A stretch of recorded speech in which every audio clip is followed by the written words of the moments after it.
n'est pas simplement un sentiment, mais c'est aussi une vertu qui nous élève. Amis téléspectateurs et abonnés de Iroko Media TV, bonsoir. Nous sommes en vendredi 14 février 2025 et qui dit 14 février pense ce que je sais que vous pensez actuellement, la célébration de la fête de Saint-Valentin. Et oui, nous allons aborder au cours de cette émission plusieurs aspects de cette célébration, à savoir la célébration de la Saint-Valentin dans les milieux scolaires et universitaires et dans les couples adultes. Pour ce faire, nous avons sur ce plateau avec nous Dr Seke, qui est un thérapeute relationnel et président du comité de surveillance de Love Power. Monsieur Seke, bonsoir. Bonsoir, enchanté. Comment vous vous portez? Oui, ça va. Il va toujours bien. Il y a également Monsieur Yomain Valentin qui est avec nous, qui est psycho-socio-anthropologue. Monsieur, bonsoir. Bonsoir, madame. Comment vous vous portez? Ça va très bien. Merci à tous deux d'avoir accepté notre invitation sur ce plateau. Oui. Quand l'amour appelle, c'est difficile de ne pas répondre. Voilà. C'est cela même.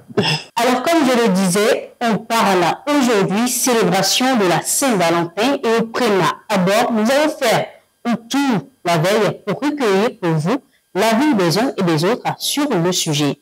Je vous propose de suivre cet élément. Je pense que l'amour, c'est quelque chose de tous les jours. On doit cultiver ça à tout moment.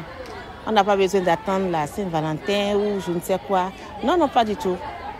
Et la Saint-Valentin, c'est pour les grandes personnes, pour les adultes, pour les mariés, les femmes mariées, les hommes mariés. C'est pas pour les enfants. Je pense que si on maîtrise bien la signification de l'amour, tel que je viens de définir, on ne devrait pas, ou du moins on ne doit pas, attendre un jour spécial pour célébrer l'amour. L'amour doit se célébrer tous les jours. Vous devriez témoigner votre amour à votre prochain tous les jours. Vous devriez témoigner votre amour à votre conjoint, conjointe, épouse, époux tous les jours. Et ne pas attendre un jour spécial dénommé Saint-Valentin. Vous savez, on a tellement galvaudé l'amour de nos jours, surtout avec ce jour spécial de 14 février, là où ça va dans tous les sens. Les enfants s'y mêlent et le 14 février est devenu la célébration du sexe. Le sexe fait partie intégrante de l'amour, mais l'amour, ce n'est pas que le sexe. Je ne pense pas qu'on a besoin de ces artifices-là, de tout ce que nous voyons comme marketing qui entoure ce jour-là pour dire que nous sommes en train de célébrer l'amour. L'amour est loin de ces yugu-yugu que nous constatons là. Merci beaucoup. Le 14 février, c'est demain. Et c'est la fête de l'amour. Et quand on dit l'amour, aujourd'hui, les jeunes définissent l'amour simplement par le sexe. Alors que l'amour est au-delà du sexe. C'est avant tout la sympathie qu'on a pour quelqu'un. Cette amitié qui lie deux personnes. Le 14 février, dans un couple, c'est fait autrement. Le papa ou la maman qui apporte juste un bouquet de fleurs à son partenaire, c'est déjà bien pour marquer l'amour que l'un a pour l'autre. L'enfant aime également ses parents. Le même geste peut être fait envers ses parents pour dire « Papa, je vous aime. Maman, je vous aime. Je reconnais la valeur, l'amour que vous avez pour moi depuis mon enfance. » Et dans le monde scolaire, dans le cadre scolaire, c'est pratiquement autre chose. Deux individus qui acceptent ou qui s'acceptent mutuellement et qui constituent un groupe de travail, c'est déjà un début de l'amour. C'est un jour pour réfléchir peut-être à quel choix opérer. Je dis peut-être à quel choix opérer. Mais il faut avoir un certain âge.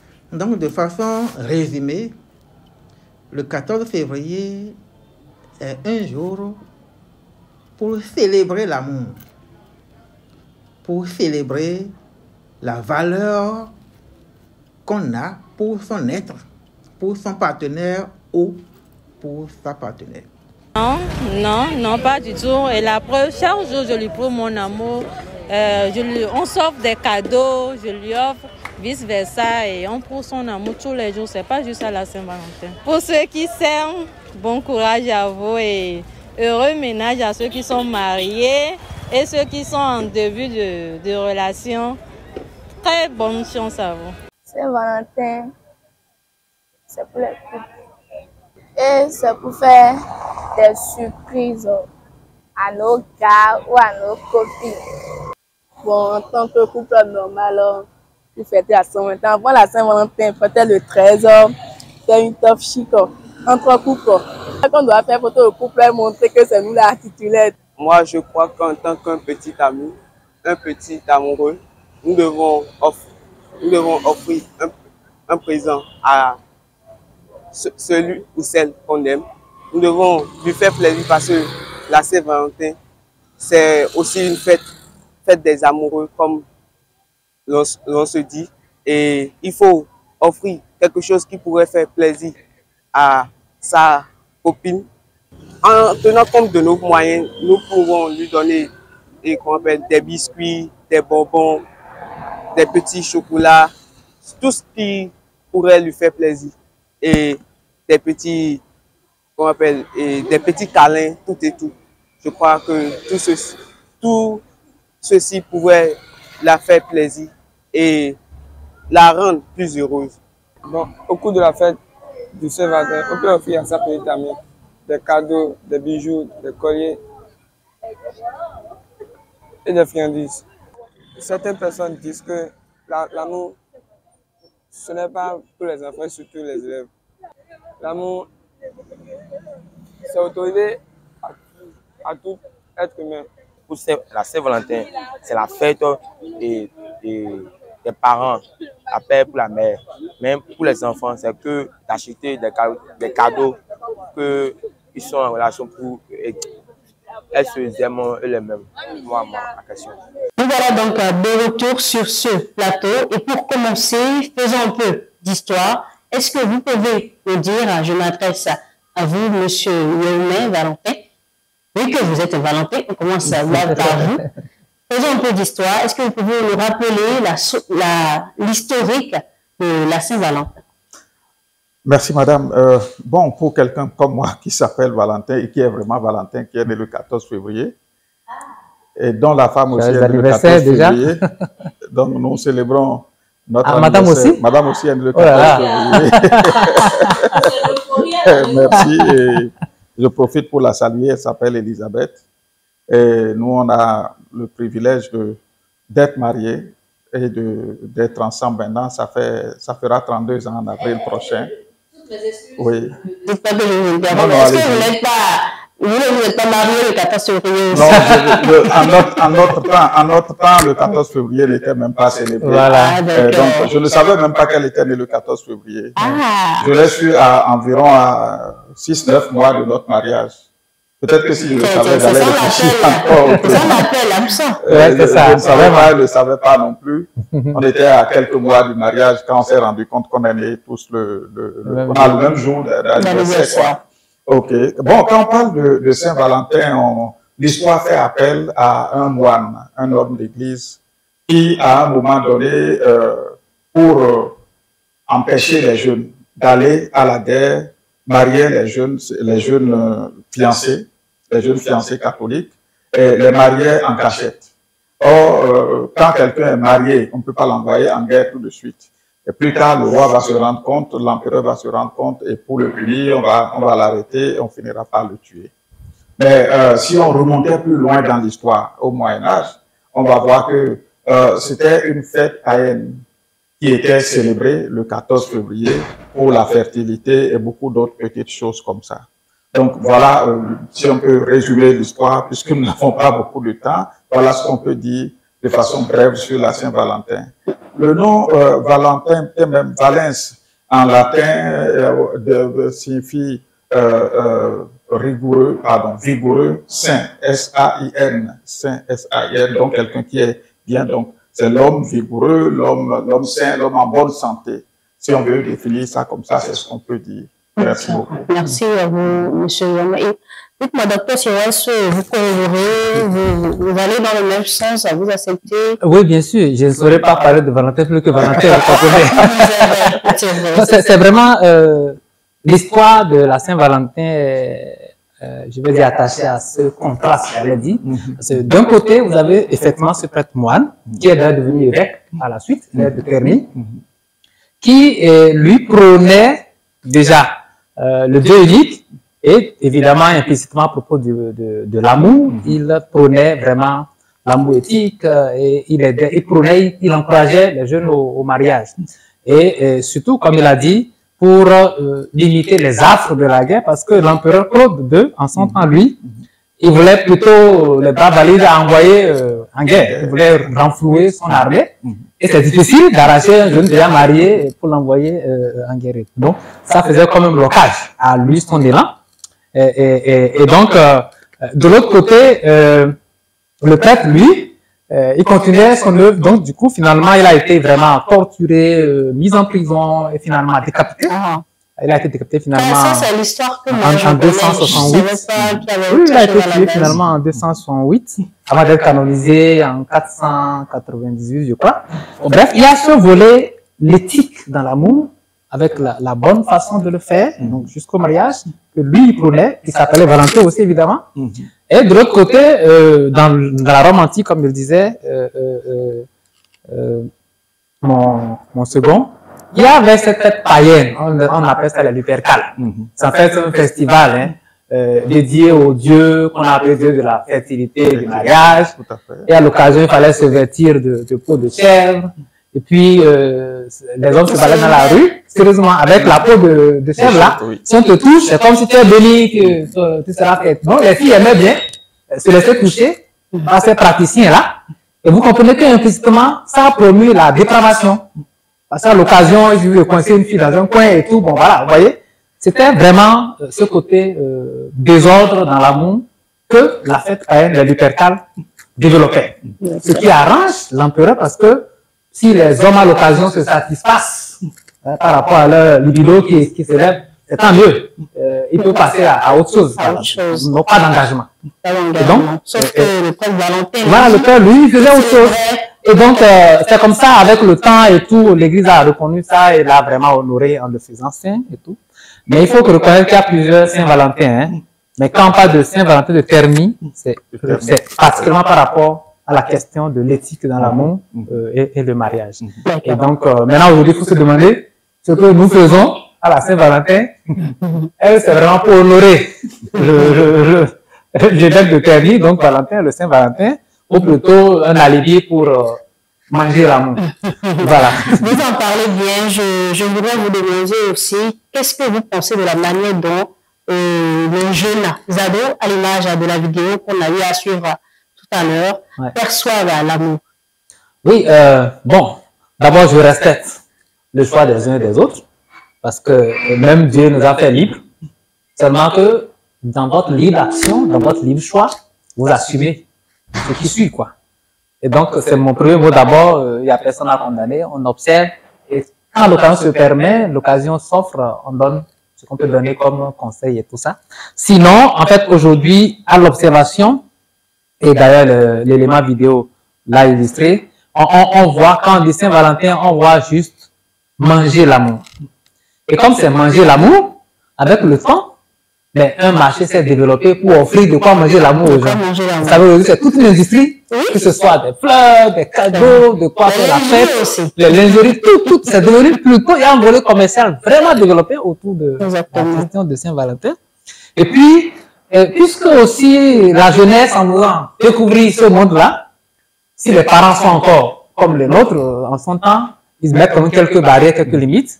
Mais à l'occasion de la Saint-Valentin, c'est comme si les portails sont grandement ouverts et que les gens peuvent s'offrir à tout ce qu'ils veulent. Donc, c'est souvent cette occasion qui est prise pour s'essayer à tout en matière d'amour, y compris toutes les bêtises qu'on peut imaginer, ou même qu'on ne peut pas imaginer.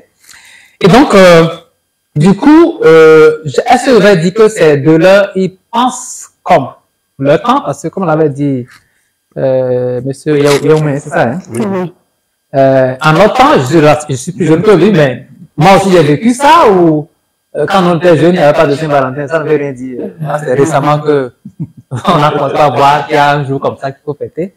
Et donc, il n'y avait pas de Saint-Valentin. Mais aujourd'hui, c'est clair, c'est devenu une date de référence où les jeunes profitent pour effectivement manger, je le dis encore, l'amour, donc exprimer, y compris certains pour faire leur premier geste dans le domaine et tout. Alors, cela dit, moi je pense que les jeunes n'ont pas de toute façon tort, parce que quelque part, c'est le monde qui leur offre cette opportunité-là. Et donc, il est question de savoir comment chacun chez lui donne le terreau nécessaire pour qu'un jeune, même quand il sort à la rencontre de ce monde-là, puisse faire le discernement sur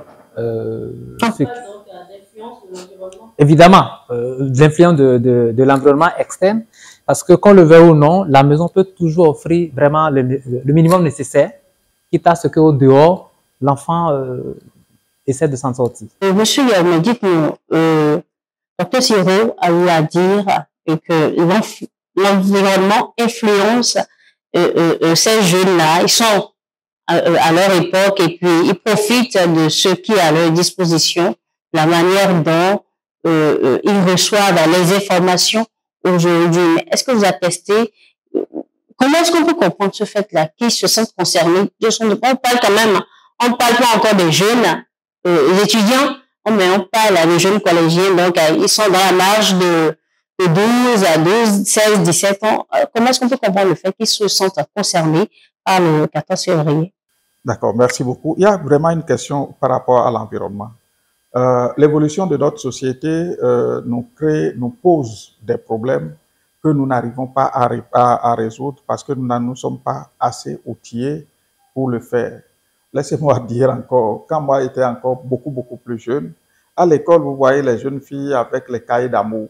Vous ne les voyez pas avec des choses qu'on peut dénoncer. Ils écrivent des chansons, je suis derrière ton mur blanc, des histoires comme ça, et qui expriment. Pourquoi? L'être humain, lorsque nous sommes en train d'évoluer, nous sommes des êtres connectés pour développer de l'amour. Nous sommes des êtres qui ont des sentiments. Et de telle sorte que même un bébé, depuis le ventre de sa mère, quand il vient dans un monde sécurisé, il le sait. Mais quand le monde est menaçant, il le sait aussi. Quand il est bien entouré en matière d'amour dès son plus jeune âge, et puis il est bien développé, il y a des étapes dans la vie. L'âge que vous êtes en train de situer dans la puberté, en quelque sorte, l'adolescence, c'est l'âge de l'amour asexué. Malheureusement, nous assistons à l'âge de l'amour sexué. Pourquoi? C'est à cause de cela qu'on parle de dépravation. Ils font des choses qui dépassent leur âge. Mais qui leur offre ça? C'est probablement les aînés, comme nous, puisqu'il arrive à un moment donné où on a dépravé la société. Et donc, dans le même temps, comme le disait le docteur, il y a une question de responsabilité et d'enseignement. Quelle est la position du parent à la maison? Qu'est-ce qu'il fait avec ce jeune et qu'est-ce qu'il offre? Jusqu'à quel point il donne la sécurité à l'enfant de venir le voir pour poser un certain nombre de problèmes ou pour parler de sexe. Nous naissons avec le sexe là, mais nous voulons cacher le fait que nous avons des émotions qui tournent vers le sexe. Donc c'est avec le parent qu'on doit parler. Le parent est le premier responsable.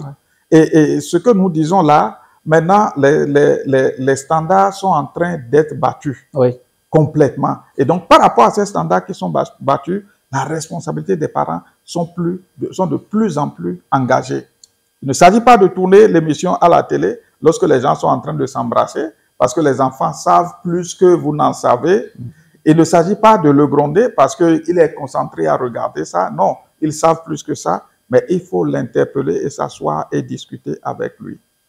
Quand les premières attirances sexuelles arrivent, ce n'est pas une question d'amour, c'est purement physique et hormonal. Et même animal. Et animal, voilà. Quand cela commence pas à arriver, quand votre garçon, est-ce que votre garçon est préparé à être surpris par son premier rêve mouillé? C'est-à-dire, si on doit dire ça de façon très banale, très terre à terre, Est-ce que vous l'avez préparé à se réveiller un jour, de voir qu'il a mouillé sa literie avec un liquide qui est différent de l'urine? Mais qu'est-ce que vous faites quand vous constatez cela? Si vous ne le faites pas et qu'il va se faire former en ville par son ami garçon, il va lui enseigner que non, tu es un homme, tu peux aller vers une femme.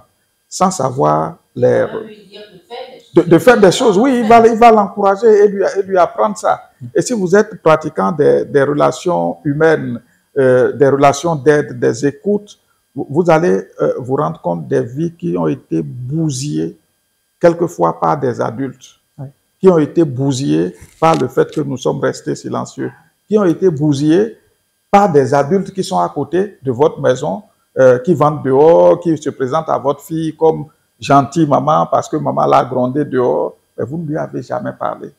Elle va enseigner les choses qu'il faut à vos enfants, qu'il ne faut pas à vos enfants.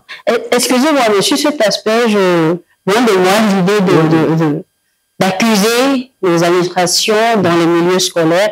Est-ce que là, l'école aussi n'a pas de sa responsabilité, puisque le 14 février, le parent ne s'attend pas à ce que son enfant puisse percevoir cette date autrement que une simple date annotée dans son cahier de cours. Il ne sait pas, le parent ne sait pas que son enfant se permet d'acheter des petits mousses, des fleurs à offrir, un lot de friandises à offrir. Est-ce que là, l'administration dans les écoles aussi n'a pas sa part de responsabilité? Peut-être que l'administration a sa part de responsabilité. Je sais que dernièrement, dans les établissements secondaires, les collèges, il y a une structure que l'État a demandé que cela puisse veiller sur des questions comme ça et les accompagner. En recevant un entretien, par exemple, des jeunes filles, des adolescentes, mais elles aiment qu'on les appelle jeunes filles dans les écoles, moi j'en ai vu qui ont tenté même de faire des choses sur leur propre vie parce qu'elles attendaient quelque chose à Saint-Valentin qui n'est pas venu. Mais quand vous remontez l'histoire, c'est que papa n'est pas présent comme père et maman n'est pas présente comme mère. Je ne sais pas si vous comprenez ce que je dis. C'est d'abord la famille. C'est-à-dire, quel que soit ce que vous faites, le titre que vous portez, la responsabilité que vous avez, que ce soit au niveau administratif, au niveau politique ou à n'importe quel autre niveau, votre enfant est ce que vous laissez après et il doit être votre priorité. Oui, juste un mot. Hein. En fait, sur cette question-là, on ne cessera de le dire assez. Qu'on le veuille ou non, les parents ont beaucoup à faire. Même l'école, c'est vrai, l'école peut avoir quelques cadrages, mais la responsabilité n'est pas vraiment à l'école. La responsabilité est d'abord celle des parents. Et si à la base, il n'y a pas une sorte de un environnement relationnel assez favorable pour que l'enfant puisse développer ses compétences relationnelles de façon équilibrée pendant qu'il grandit, à l'âge adulte, il y a de grosses blessures et de gros manques. Il y a ce qu'on appelle les soit perdus, soit manquants, soit cachés et tout, qui se développent compte tenu de comment les personnes qui ont entouré l'enfant, quand il était petit, ont influencé sa personnalité. Et à l'âge adulte, cela détermine la qualité de ses relations avec les autres, y compris des cas où il cherche à même se venger contre la vie, pour ainsi dire. Donc, on a reçu des cas où c'est vraiment... Mais quand on parle des parents, pendant qu'on réclame que les parents fassent le minimum, il y a des parents qui font totalement le contraire. On a reçu des cas de thérapie où la fille a été abusée par son propre papa. A dit que, profitant de l'innocence de l'enfant, il y a des gens qui vont jusqu'à ce niveau-là. Donc, bref, la responsabilité est vraiment immense au niveau des parents. Mais, heureusement, malgré tout ce qu'on dit, il y a encore des cas exemplaires. Et ça, il faut le dire. Moi, je connais une fille qui, toute étudiante, elle a été approchée par un homme. Elle a tout simplement dit à l'homme que voilà, elle est tout à fait disposée et tout, mais qu'elle tient à finir ses études d'abord. Mais le monsieur a attendu 3 ans qu'elle fasse sa licence. Et après, il est revenu. Effectivement, aujourd'hui, depuis 2020, ils sont mariés et tout va bien, vraiment. Donc, c'est encore possible, même aujourd'hui, malgré le désordre qu'on constate. Parce que c'est une question de choix, finalement. Je l'ai déjà dit à un moment.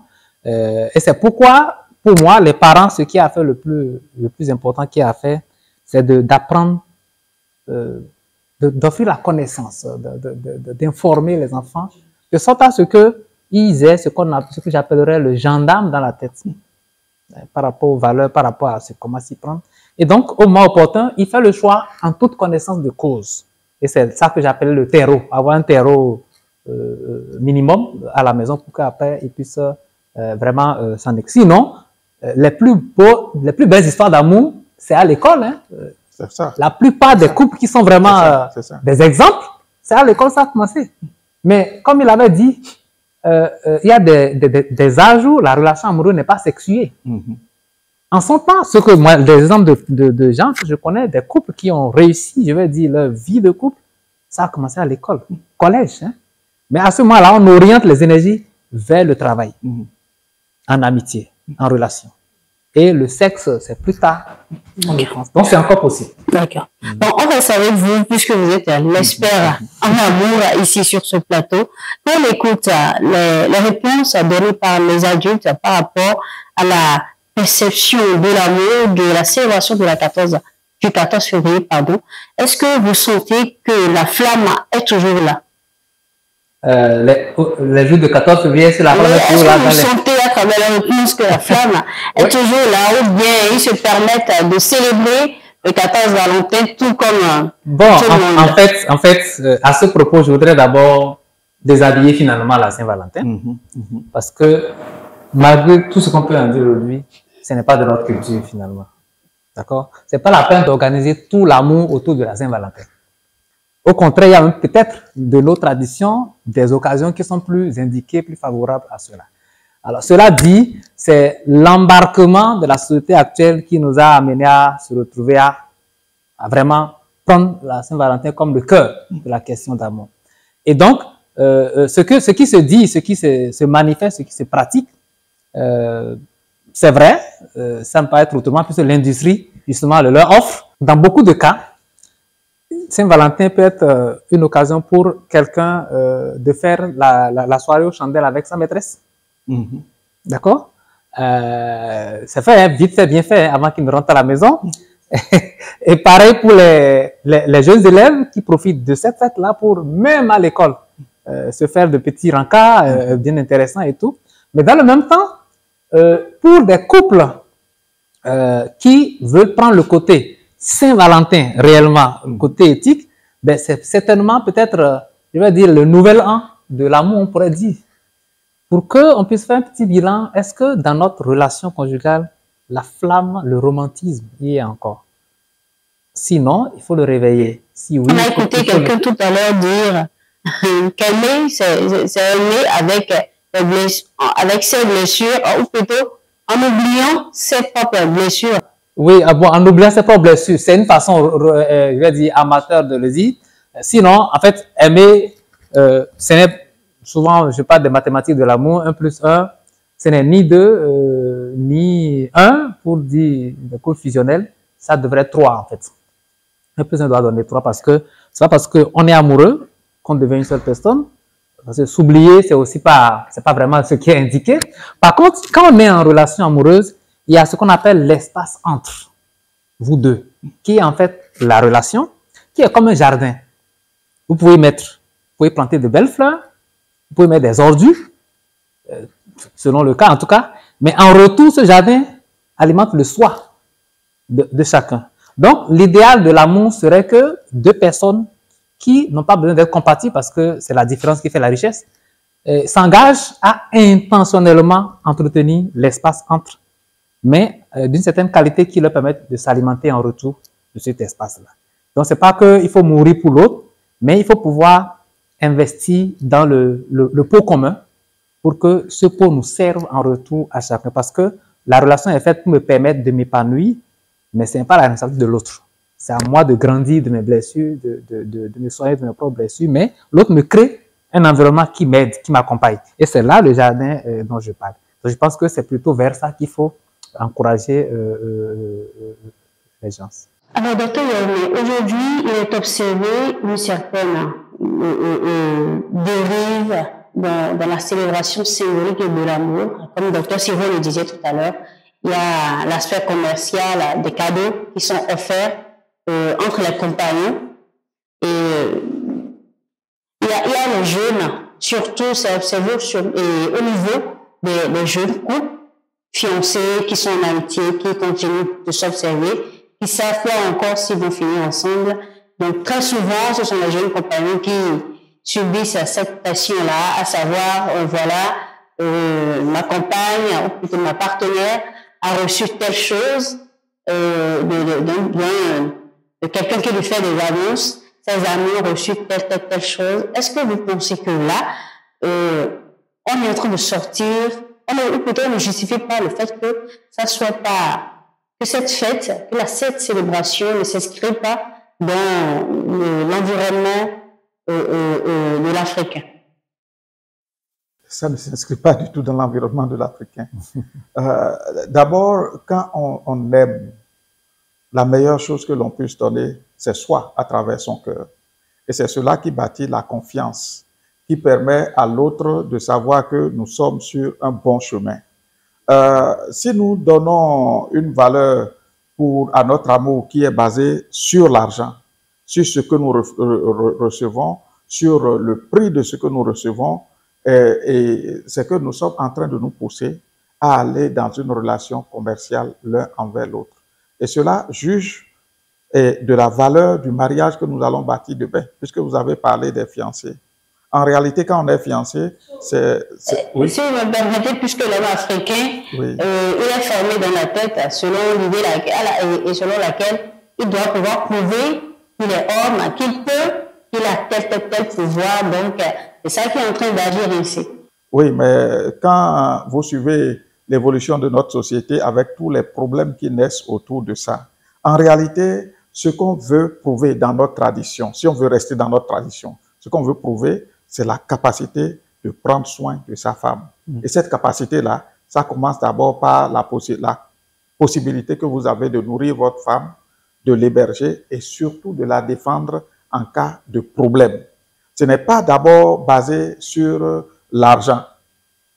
Donc, quelle est la valeur que nous voulons donner à notre société si nous allons dans cette direction avec la femme que nous voulons épouser demain? Et nous vivons dans une société où nous devons apprendre à prendre nos responsabilités. Malheureusement, nous n'en sommes plus là. Nous sommes simplement au niveau de la démonstration. Je peux, tu peux, je peux, tu peux. Et à la fin, nous avons des mariages qui sont tout à fait fragiles, où les hommes ni les femmes n'arrivent à s'assumer dans cette relation. Donc, si on attend la Saint-Valentin pour donner des cadeaux, d'abord, ce n'est pas très bien, à mon avis. Et des cadeaux d'une certaine valeur, il faut faire attention avec ces cadeaux-là. Si on doit se donner des cadeaux, ça doit être des cadeaux symboliques. Encore que dans la vie de l'amour, comme le disait le docteur, ça doit être quelque chose de tous les jours. L'amour n'a pas besoin d'une célébration, d'une journée, et puis après, nous tombons dans nos routines et nous continuons à faire comme avant. C'est une question de responsabilité qui doit continuer et qui doit être basée sur la confiance plutôt que sur ce que nous donnons. Attention, je ne suis pas en train de dire que l'homme ne fera pas des cadeaux à sa femme. Non, ce n'est pas ça ce que je veux dire. L'homme fera des cadeaux à sa femme et la femme aussi fera des cadeaux à son homme. Mais si je lui appartiens, c'est le plus grand cadeau que je peux lui donner. Je ne sais pas si vous comprenez ce que je dis. Je peux acheter une voiture, lui donner, je peux construire une maison et mettre son nom là-dessus. Mais elle peut être justement comme un objet que j'utilise comme les poupées, passez-moi l'expression, les poupées sexuelles.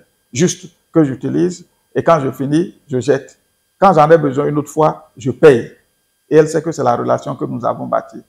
Finalement, où est la place de l'amour dont on est en train de parler? En parlant de ça, Dr. Siro, est-ce que véritablement la Saint-Valentin a une place importante dans la vie du couple, dans la vie d'un foyer? Quand on sait, comme Dr. Yaouma le disait tout à l'heure, quand on sait qu'on peut faire plaisir à son partenaire ou à sa partenaire tous les jours. Oui, donc la Saint-Valentin a bien sa place, pourvu que chaque jour soit à 14 février, quoi. Tout simplement. Voilà, si on peut considérer que tous les jours sont 14 février, ben, la Saint-Valentin a sa place. Parce que, effectivement, vous voyez, dans le voyage de l'amour, on distingue souvent dans notre métier 3 grandes phases. Il y a la phase romantique, où c'est tout feu, tout flamme. Et en fait, c'est même conçu pour qu'à ce moment-là, il y a des hormones qu'on a, enfin, elles sont nombreuses, il y en a quelques-unes, l'oxytocine, un certain nombre d'autres hormones, qui, en fait, désactivent la raison, pour ainsi dire, pour parler terre à terre. Et on est là juste pour manger ce moment romantique-là et tout. Mais ça ne dure pas. Après ça, cette hormone, les hormones qui étaient désactivées reviennent, et baissent, et puis vous voyez la réalité. C'est là qu'on découvre, ah mais le gars là, je ne sais pas qui ronflait. Il a toujours ronflé. Seulement qu'en son temps, on ne faisait pas attention à ça, c'était compétition. Et donc, c'est là que commence la lutte de pouvoir. Et là, on cherche à occuper l'espace et tout. Et la troisième phase, c'est la phase consciente, où intentionnellement, on apprend à vraiment vivre ensemble. Bref, c'est pour dire que le romantisme fait partie de la vie de couple. Seulement, quand on en arrive à ce que j'appelle l'étape de l'amour conscient, en fait, on décide de créer ce temps de romantisme quand on le veut, quand on pense que c'est important pour nous. Pas être contraint autour d'une fête, fut-elle 14 février, de se vendre, de se plier en 8 pour faire plaisir juste un jour à quelqu'un et le lendemain peut-être c'est autre chose. Donc, bref, c'est bien d'avoir de la Saint-Valentin dans l'amour, même éthique, seulement que ça ne doit pas être de l'esclavage. Ça doit pas être quelque chose de contraignant. Ça doit être librement pensé, librement consenti. Et donc, pour allumer la flamme de temps en temps, il faut le faire. Mais ça ne doit pas être forcément février. Ça peut être en mars. Moi, je ne suis pas du mois de mars. J'aimerais bien que dans mon mois, on me fasse plaisir. Voilà. Et donc, voilà, ça peut être n'importe quel moment de l'année, pourvu que dans la vie de couple, il y ait cette habitude, cette culture de dire, on parle de langage d'amour, Gary Chapman, il y a différents langages, qu'on sache quel est le langage de mon conjoint, et de temps en temps, je le lui sers pour rallumer la flamme, exactement comme vous le dites. Sinon, tel que ça se fait, en tout cas actuellement dans la Saint-Valentin, ça renforce la chosification de la femme, surtout, dont nous souffrons déjà depuis longtemps. Et il y a tellement de projets pour combattre ça et tout.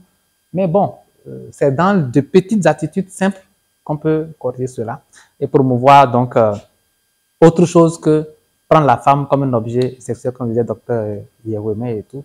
Donc c'est un peu de conscience en fait dans la relation. Et le cas échéant, on met intentionnellement la flamme quand c'est nécessaire, quand on en a besoin pour nous relancer. Donc voilà ce que je peux. On n'a pas besoin de 14 février forcément et tout. Je ne pense pas que monsieur Yeweme soit d'accord avec vous. C'est vrai que non, dans ce cas, pour lui, ce ne serait pas la fête, ce serait son jour à lui. Qu'est-ce que vous pensez? Est-ce que vous pensez qu'il faut attendre le 14 février? On ne sait jamais. Peut-être que d'autres aussi fêtent leur anniversaire avec leur épouse. Oui. Le 14 février, comme vous aussi. Est-ce que vous pensez que le 14 février doit être la date qu'il faut pour montrer à son partenaire ou à sa partenaire qu'on tient à lui? Il faut montrer au partenaire ou à la partenaire qu'on tient à lui ou à elle tous les jours. J'ai l'habitude de dire aux hommes que la femme que vous avez laissée à la maison le matin pour aller au bureau, ou bien celle que vous avez déposée dans son bureau pour aller dans votre bureau, n'est pas la même que vous venez chercher le soir. Oui. Elle change très vite sur beaucoup de choses. Et on a besoin de la rassurer et aussi de le rassurer tous les jours que Dieu fait. Dès que nous nous levons là, il faut avoir des gestes qui rassurent. Parce que vous savez, le mariage, si nous sommes vraiment mariés et nous sommes conscients que nous voulons le faire pour la vie, nous traversons beaucoup d'étapes. Et à travers ces étapes, il y a beaucoup d'épreuves. Et à travers ces épreuves, il y a des questions qui peuvent se poser. Donc, il faut la rassurer tous les jours. Pour le 14 février, pour ceux qui veulent célébrer, c'est juste un jour qu'ils veulent faire la fête et puis ils font la fête et puis après ils font chose. Mais moi, je recommande très fortement à ceux qui sont mariés, rassurez-vous et célébrez votre épouse ou votre époux tous les jours. Vous vous imaginez des gens qui sont fâchés, qui dorment fâchés, qui se réveillent pas fâchés, qui vont au travail fâchés, qui reviennent à la maison et rien qu'à entendre la voix de l'autre ou à voir sa tête, ça vous donne envie de fuir la maison. Et vous dites que vous avez épousé cette personne. Vous voulez vivre combien de temps avec cette personne? Donc, nous devons apprendre à nous valoriser et à nous mettre en honneur tous les jours que Dieu fait et pour aller de l'avant. Ça, c'est une première chose. Mais la deuxième chose que je voudrais dire, il est important, comme le disait le docteur, de créer des moments de romance pour notre couple. Et moi, j'encourage souvent les époux à avoir, par exemple, dans l'année, un moment de congé où ils s'en vont, ils vont quelque part, ils se reposent, ils passent le temps ensemble, ils réchauffent l'amour, ils reviennent renouvelés. Et quand ils reviennent, vous allez voir qu'ils reviennent plus jeunes. Mais dans notre tradition, on ne pense jamais à la vacance, aux vacances. C'est pas dans notre tradition. Quand je cotise un peu d'argent et que je suis en congé, je vais au village pour achever la maison du village.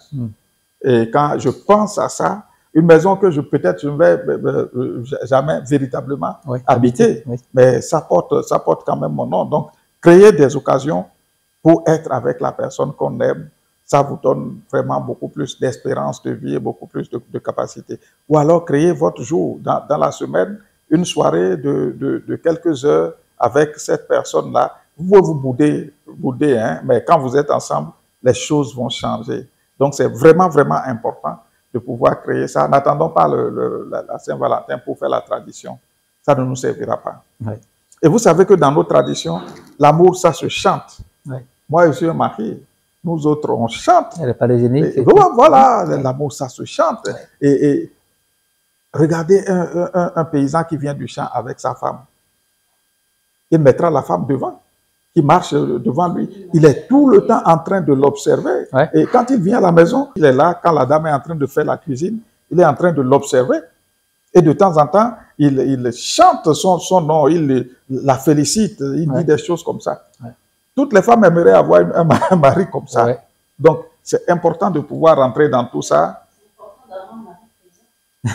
Ah oui, c'est ça. Oui, en fait, présent, oui, mais il peut arriver des contraintes, parce que moi, j'ai vécu ça. Je suis resté à un poste international, loin de la famille, mais on avait des mesures pendant ce temps-là pour que je sois présent sans être présent. Sans être présent. C'est une question de culture et d'habitude, en fait. Parce que ce qu'il dit là, vous voyez, il y a des choses simples avec lesquelles on peut faire de la romance de façon quotidienne d'ailleurs. Tout à fait. Juste dire à votre femme quand vous vous réveillez, mais qu'est-ce que tu es resplendissante. Rien que ça. Mais tu es très bien habillée, ma chérie. Ça dit beaucoup pour la femme, en fait. Et même quand elle dispose de la table pour le repas, vous avez mangé. Ah, merci ma chérie, tu as très bien préparé.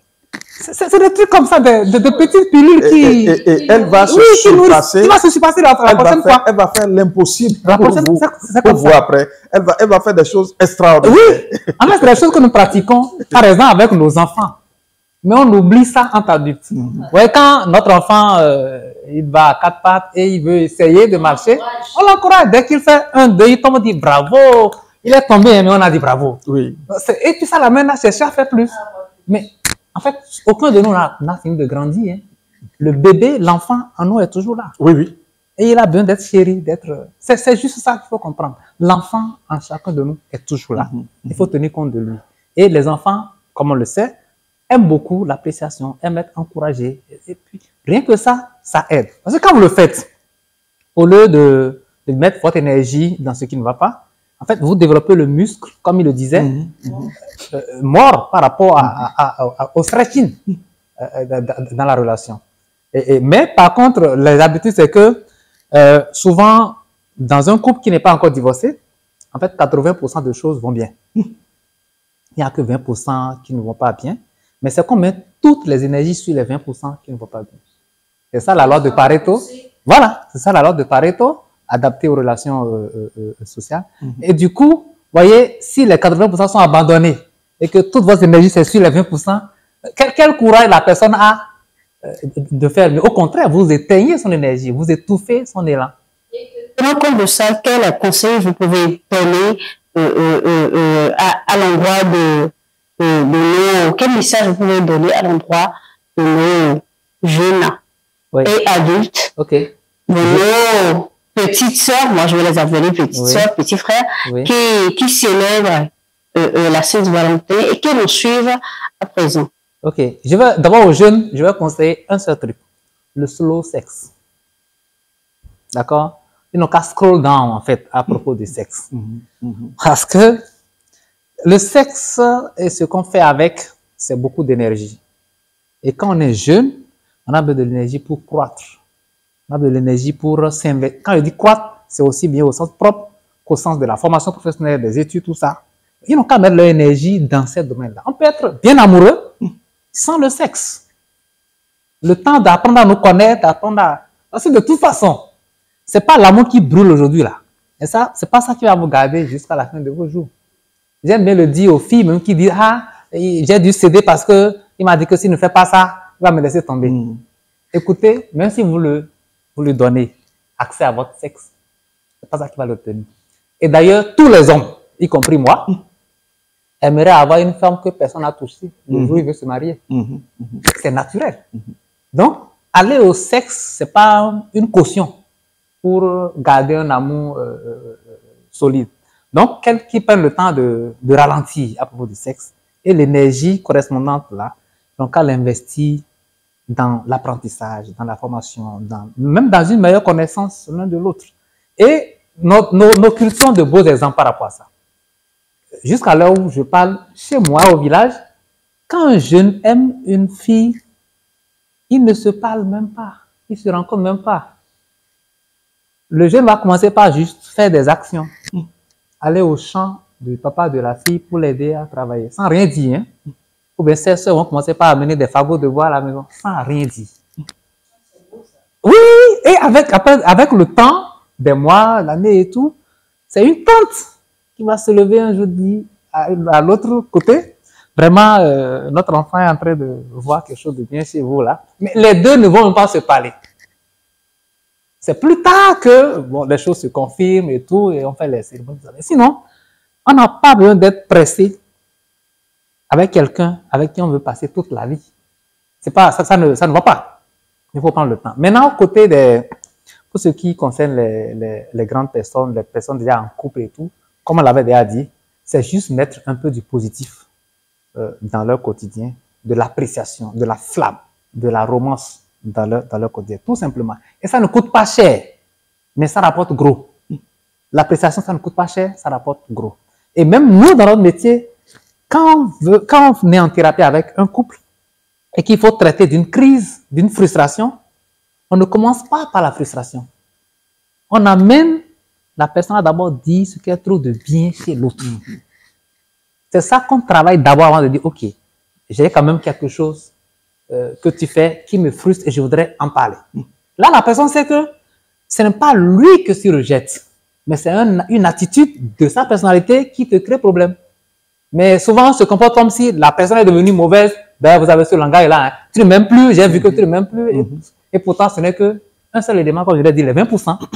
C'est sur ça qu'on met l'énergie. Bon, bref, avec un peu de culture d'appréciation, culture de rallumer la flamme, le couple va vraiment pouvoir s'alimenter, s'entretenir. Et dans le temps, n'oubliez pas l'espace dont j'ai parlé. La relation, c'est un jardin. Que chacun y mette de belles fleurs parce qu'elles vont donner en retour un beau parfum à chacun. Dr. Yaroumé, quel message avez-vous pour nos téléspectateurs? D'abord, pour les jeunes, ils ont besoin de la patience. Ils ont besoin de prendre le temps. Ils ont besoin, le sexe, on l'appelle l'intimité. Et ils ont besoin de se couvrir, de se développer et de réfléchir à ce qu'ils sont en train de faire. Il y a une jeune fille qui a connu un garçon une fois, une et une seule fois. Elle en a été malade et malheureusement, elle est morte, le garçon aussi. Oui, le garçon avait le VIH dans les années 90 et le garçon lui a fait le chantage. Il a dit toutes sortes de choses. C'est parce que tu ne m'aimes pas, tu m'as rejeté, tu as fait ceci. Et cette jeune fille-là a cédé par amour, entre griffes, mais aussi par pitié. Ça, c'est le mot qu'elle nous a donné. J'ai cédé par amour et par pitié. Quand elle était à l'hôpital, on lui a fait le diagnostic. Le médecin pleurait. Quand elle a commencé par parler, elle a dit une seule fois, une et une seule fois. Et ça a été la dernière fois. Le monsieur était atteint, il lui-même ne savait même pas. Et quand on lui a fait appel, il avait le VIH. Il est déjà décédé et la fille aussi. Bon, ça c'est peut-être très tragique ce que j'ai raconté. Mais une seule relation sexuelle vous pouvez l'avoir et puis ça va détruire le reste de votre vie. Je ne sais pas si vous comprenez ce que je dis. Les conditions même, ce qui est fait, ce qui a été dit, etc., etc. Je ne dis même pas que cela a été soldé par une grossesse. Non, ça peut ne pas être soldé par une grossesse, mais ça peut vous conduire jusque-là. Donc, aux jeunes, je dis la patience. La patience et trouver quelqu'un, parler avec cette personne-là de vos tentations. Parce que quand on a l'âge là, la tentation sexuelle est là. Parlez-en. Le fait d'en parler, ça vous libère. Par rapport aux parents, je voudrais les encourager à parler de l'éducation sexuelle avec leurs enfants. Faire l'éducation sexuelle avec son enfant ne veut pas dire lui dire comment on fait l'amour. C'est pas de ça qu'il s'agit. Mais faire l'éducation sexuelle avec ses enfants pour les préserver. Et entre eux-mêmes là, il faut qu'ils développent davantage de connexion pour que nous ayons des familles solides. Parce que les familles solides, c'est un Bénin plus solide et c'est le monde que nous pouvons influencer si nous sommes plus forts. Merci beaucoup. Il y a un mot, si vous me permettez, il y a un aspect dont j'ai souvent l'habitude de parler, que j'ai oublié d'évoquer, c'est l'aspect spirituel. On est en Afrique. En matière de relations, déjà, on est interconnecté jusqu'à l'échelle de Dieu lui-même. Ça, qu'on le sache ou non, c'est comme ça. Et il y a comme un commerce invisible qui se fait. Alors, en cela, la bouche, les pensées, les attitudes et tout ça sont des routes. Mais le sexe, c'est un portail, c'est un boulevard spirituellement. Donc, beaucoup de gens détruisent toute leur vie juste par le sexe. Il y a un module que j'aime bien donner aux jeunes filles à l'université en conférence, c'est la sexualité réciproque-professionnelle. Il y a un lien très direct. Peut-être à une autre occasion, on pourra le dire, mais que l'on se rappelle que le sexe, c'est un portail spirituel. Faut pas y prendre tous les risques, parce que ce serait fatal pour vous. Une autre occasion permettra de développer ça. Et nous avons parlé de mot de fin, vous l'avez bien compris, nous sommes à la fin de notre émission et j'étais avec Dr Siro Seke, thérapeute relationnel et président du comité de surveillance de Love Power. Et j'étais avec aussi Dr Yeoumé qui est psycho-socio-anthropologue. Merci à vous d'avoir accepté, d'avoir été avec nous jusqu'à la fin. Retenons que fêter la Saint-Valentin ne doit pas conduire à pratiquer la débauche. La Saint-Valentin, c'est aussi montrer à ses proches parents que l'on tient à eux et qu'on est prêt à donner l'essentiel, c'est ça? Si je m'en tiens à vos explications, à donner l'essentiel, pour leur montrer qu'on est là et qu'on les soutient pour toujours. Et le plus important, il faut toujours dire je t'aime à tous ceux qu'on aime quand il est encore temps. Merci de nous avoir suivis. À bientôt.